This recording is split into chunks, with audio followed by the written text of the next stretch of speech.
नमस्कार दोस्तों, आइए सुनते हैं रविंद्रनाथ टैगोर जी की लिखी कहानी उद्धार। गौरी पुराने धनाढ़ घराने की बड़े लाड़ प्यार में पली सुंदर लड़की है। उसके पति पारस की हालत पहले बहुत ही गिरी हुई थी, पर अब वह अपनी कमाई के बूते पर उसने कुछ उन्नति की है। जब वह गरीब था तब तक उसके सास ससुर ने इस ख्याल से कि लड़की तकलीफ पाएगी, बहू की विदा नहीं की। गौरी कुछ ज़्यादा उम्र में ससुराल आई। शायद इसी कारणों से पारस अपनी सुंदर युवती स्त्री को संपूर्णतः अपने हाथ की चीज़ नहीं समझता था और मिजाज में वहम तो उसकी बीमारी बनकर समा गया था। पारस पंछा के एक छोटे से शहर में वकालत करता है। घर में अपने कुटुंब का कोई न था। अकेली स्त्री के लिए उसका चित्त सदा उद्विग्न बना रहता। बीच बीच में वह अचानक असमय में अदालत से घर चला आता। शुरू में पति के इस तरह आकस्मिक आगमन का कारण गौरी की कुछ समझ में न आया। बाद में वह क्या समझी सो वही जाने। बीच बीच में वह बिना कारण घर का नौकर पे छुरा देने लगा। किसी नौकर का ज़्यादा दिन तक रहना उसे बर्दाश्त नहीं होता।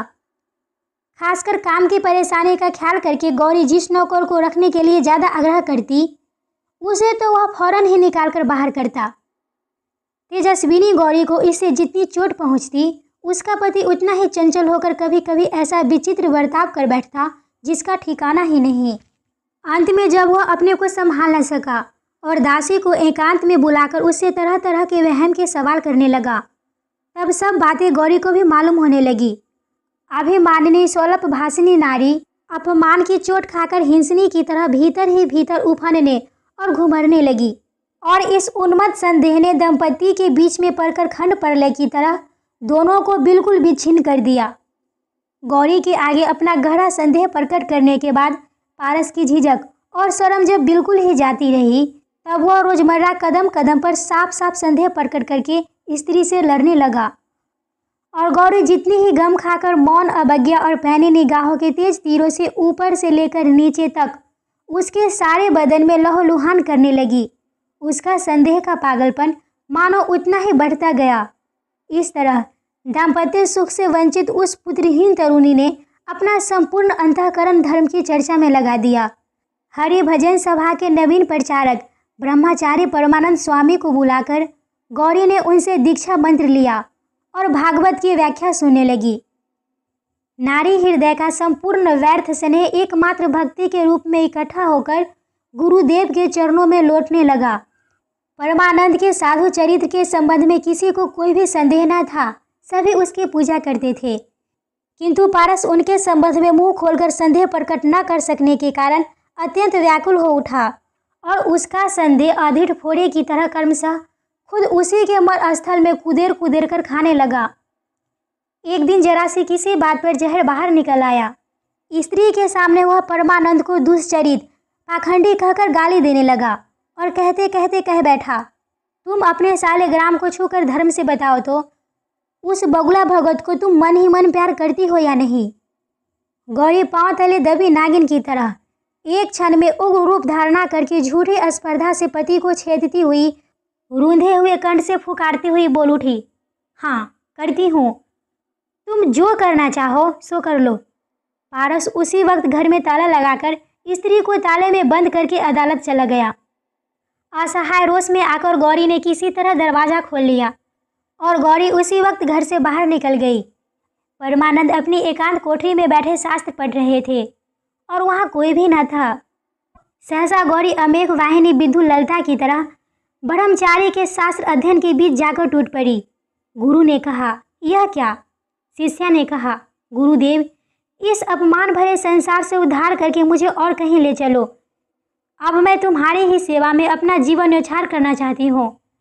परमानंद ने बहुत डांट फटकार कर गौरी को घर वापस कर दिया। किंतु हाय गुरुदेव, उस दिन का तुम्हारा वह अकस्मात टूटा हुआ अध्ययन सूत्र क्या फिर पहले जैसा जुड़ सका? पारस ने घर आकर दरवाज़ा खुला पाया। स्त्री से पूछा, कौन आया था यहाँ? स्त्री ने कहा, कोई नहीं आया, मैं खुद गुरुदेव के घर गई थी। पारस का चेहरा सफ़ेद पड़ गया और दूसरे ही क्षण लाल सुर्ख होकर बोला, क्यों गई थी? गौरी ने कहा, मेरी तबीयत उस दिन से घर पर पहरा बैठाकर स्त्री को कोठरी में बंद करके पारस ने ऐसा उपद्रव कर दिया कि सारे शहर में बदनामी हो गई। इस पर कुत्सित अपमान और अत्याचारों की खबर पाकर परमानंद का हरिभजन बिल्कुल ही जाता रहा। इस शहर को छोड़कर वे अन्य कहीं जाने की सोचने लगे, किंतु बेचारी गौरी को इस दशा में छोड़कर उनसे अन्यत्र कहीं जाते न बना। और सन्यासी की इन दिन रातों का इतिहास अंतर्यामी के सिवा और कोई भी ना जान सका।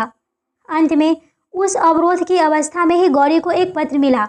उसमें लिखा था, वत्से, मैंने काफ़ी विचार किया है। पहले अनेक साध्वी साधक रमणीया कृष्ण प्रेम में अपना घर संसार सब कुछ त्याग चुकी है। यदि संसार के अत्याचारों से तुम्हारा चित्त हरि के चरण कमलों से विक्षिप्त हो गया हो तो मुझे खबर देना।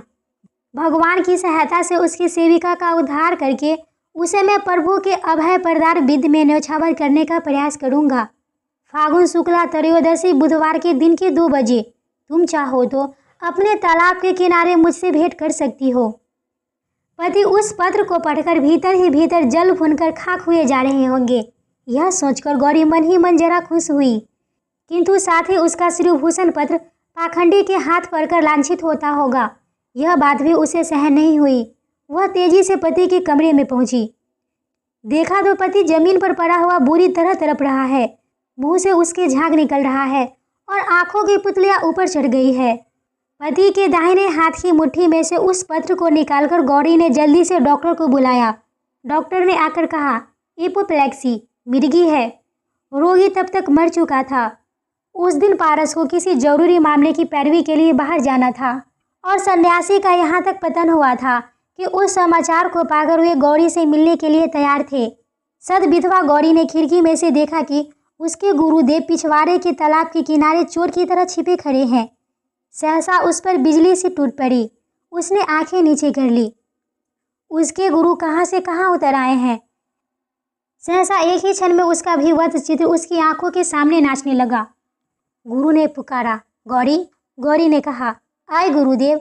मरने की खबर पाकर पारस के मित्र वगैरह जब घर पहुंचे तब देखा कि गौरी भी पति के बगल में मरी पड़ी है।